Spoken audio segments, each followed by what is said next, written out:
And now, here's the Boomer and the Babe, Pete Peters and Deborah Brown.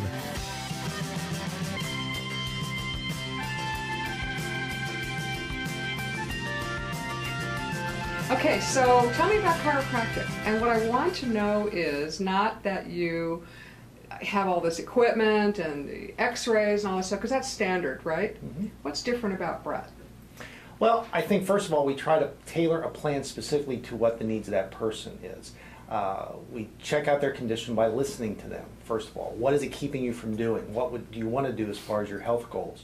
And then can chiropractic be a part of that? Because a lot of people don't realize it can be one part of a whole arsenal of tools they can use to be in better shape. Is it ever the case that it's not part of what they want or need? It can be. They can come with a problem that they think is a chiropractic problem, but it's really not. It's some sort of medical emergency, or maybe it's a problem that would be better dealt with some other type of healthcare provider. So we also try to answer that, because our job too is to diagnose, to determine whether it's us that should be treating it or somebody else. Now you do have x-ray here and, yes, and all the pieces that you would expect, you know, do you use the activator? Is that what you call that little thing that goes clunk, clunk, That's clunk? one of the types of adjusting techniques that we use. It's an instrument adjustment.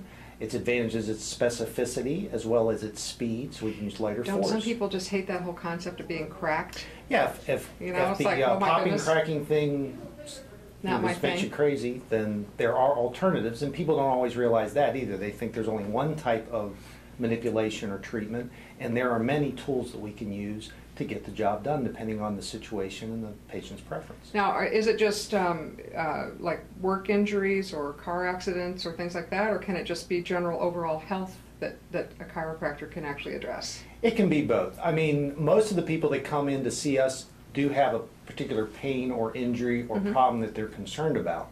And we're very good at that.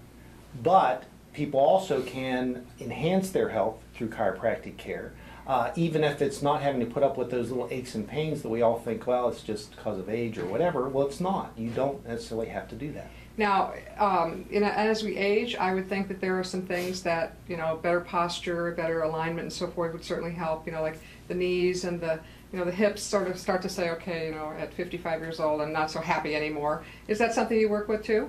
Just kind of get me in alignment so that I'm like not feeling like everything is a mess? Exactly, because just like if your car gets out of alignment, it's not going to drive as well. Gas efficiency will not be as good. Well, the same way with our bodies. So if we can keep them tuned up and balanced so that you can do your daily activities with greater ease and comfort, then we can help with that, certainly. Well, here's what I know. I know this is the guy. I know that he is competent beyond words, friendly, educational without being preachy, and a really good guy. And I appreciate knowing you. Thank you. Thank you.